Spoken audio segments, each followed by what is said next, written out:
Bones tardes, amics meus. Moltes festes són d'hipòcrites que diuen que tenen 40 anys i no els tenen.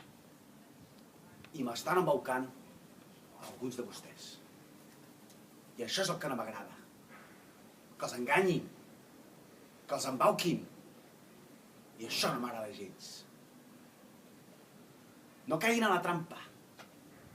Que si no fan veure que tenen 40 anys, ningú aniria a les seves festes. O sigui que... ¡Al loro! ¡Que no estamos tan mal, hombre!